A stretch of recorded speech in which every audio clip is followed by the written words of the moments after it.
विषय काय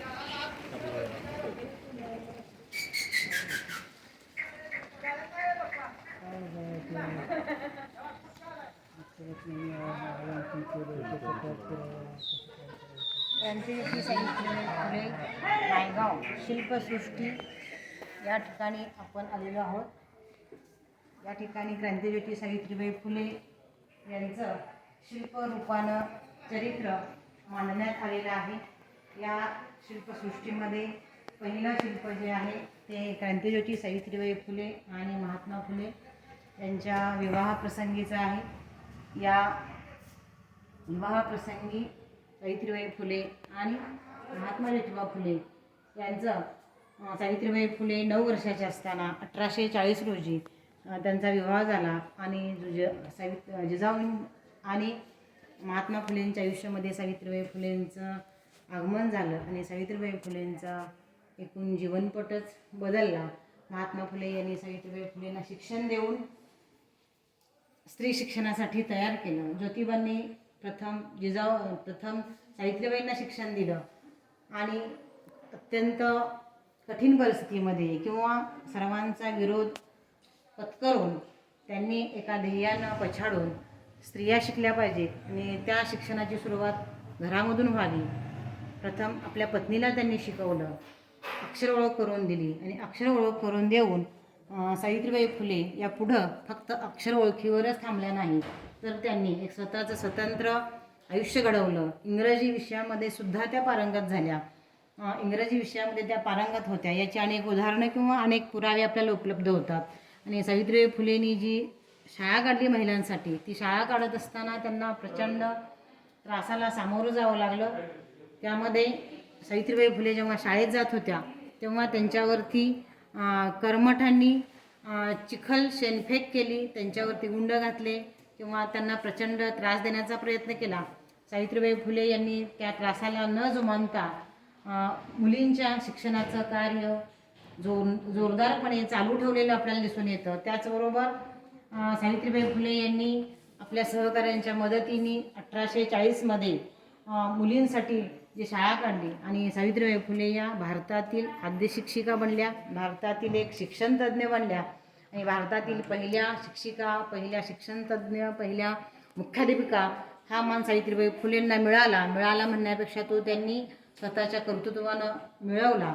आणि सावित्रीबाई फुले आणि महात्मा फुले यांनी फक्त मुलींच्या शिक्षणासाठी नव्हे तर मुलांच्या शिक्षणासाठी प्रयत्न करत असताना त्यांना सर्व प्रकारे मदत केली। म्हणजेच त्यांना जेवू खाऊ घालण्यापासून त्यांच्यावरती शिक्षणाबरोबर इतर संस्कार करणं किंवा एकूणच स्त्रीवाद ज्याला आज आपण म्हणतो त्या अनुषंगानं महिलांची जडणघडण करणं, त्या पद्धतीनं त्यांना वैचारिक दृष्टिकोन देणं, अशा पद्धतीचं कार्य त्यांनी महिलांना घडवण्यामध्ये केलेलं आहे। महिलांचा फक्त शिक्षणाचाच प्रश्न नव्हता तर अनेक स्त्रियांच्यावरती अत्याचार व्हायचे आणि त्या अत्याचारामध्ये अनेक स्त्रिया गैरमार्गाला जाऊन किंवा काही विधवा स्त्रियांच्यावरती पुरुष अत्याचार करायचे आणि त्याच्यामधून त्यांच्यावरती कठीण प्रसंग उद्भवायचे किंवा अशा प्रसंगी फसवणूक झालेल्या स्त्रियांसाठी एक बालहत्या प्रतिबंधक गृह काढलं। एखादी विधवा स्त्री जर गरोदर राहिली तर तिला मृत्यूशिवाय पर्याय नसायचा, तिला समाजामध्ये जगण्याचं स्थान नव्हतं। अशा वेळेला 1863मध्ये सावित्रीबाई फुले आणि महात्मा फुले यांनी एक अनाथाश्रम काढलं आणि हे देशातील पहिलं अनाथाश्रम आहे। या ठिकाणी सावित्रीबाई फुलेंनी बोर्ड लावलेला होता की ज्या स्त्रियांना या ठिकाणी बाळंत होऊन जायचं आहे त्यांनी जावं, मुलाची जबाबदारीसुद्धा त्या स्वतः घेतील। आणि अशा पद्धतीनेच एक यशवंतराव नावाचा मुलगा त्या ठिकाणी जो जन्माला आला तोच सावित्रीबाई फुले यांचा पुढे वारस झाला।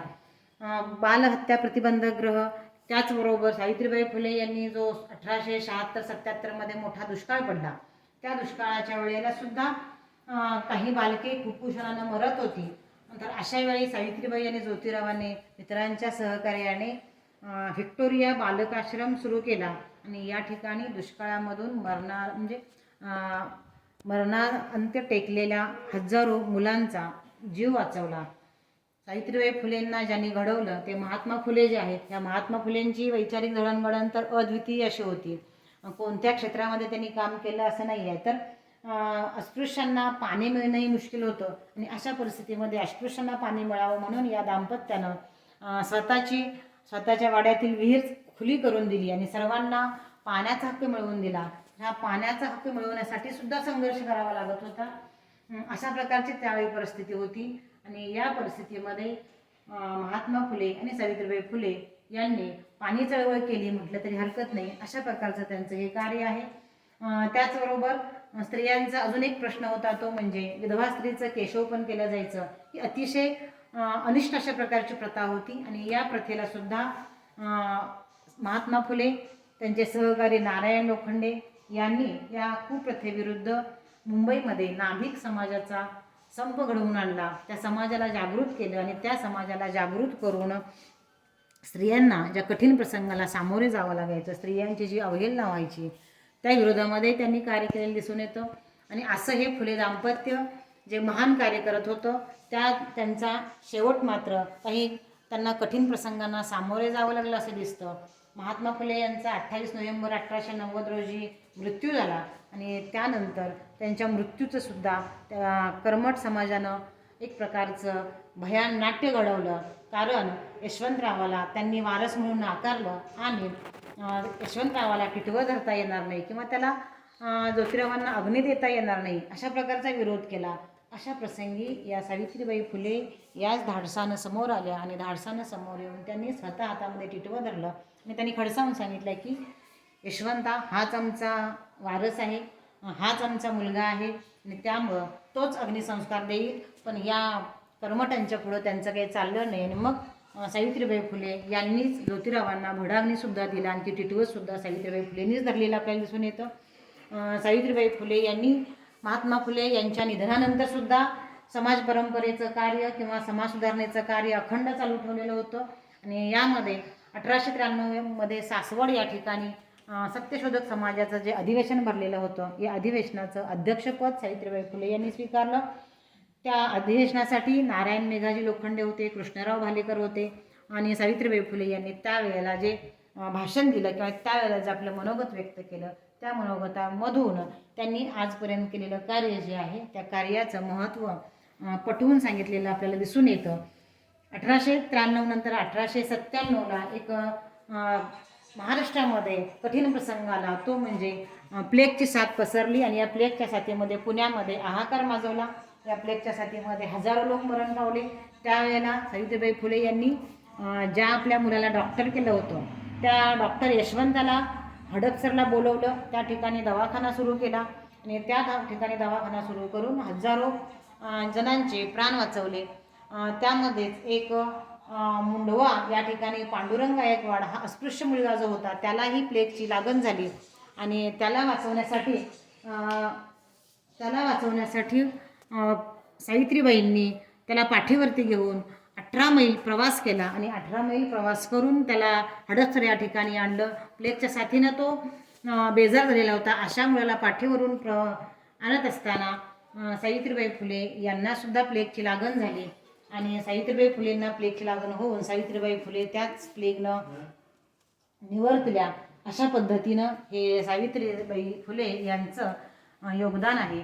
सावित्रीबाई फुले यांचं योगदान फक्त स्त्रियांसाठी नाही आहे, तर समाजातला प्रत्येक पीडित वर्ग जो आहे त्या पीडित वर्गासाठी आहे, महिलांसाठी आहे, बहुजनांसाठी आहे.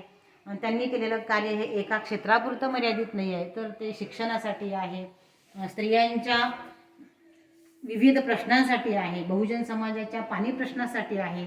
बहुजन समाजामध्ये अनेक वेळेला जे कठीण प्रसंग आले, मग त्याच्यामध्ये प्लेग असेल, दुष्काळ असेल, अस्पृश्यांच्या पाण्याचा प्रश्न असेल, तर या सर्व ठिकाणी सावित्रीबाई फुले आणि महात्मा फुले हे दाम्पत्य आपल्याला उभं राहिलेलं दिसून येतं.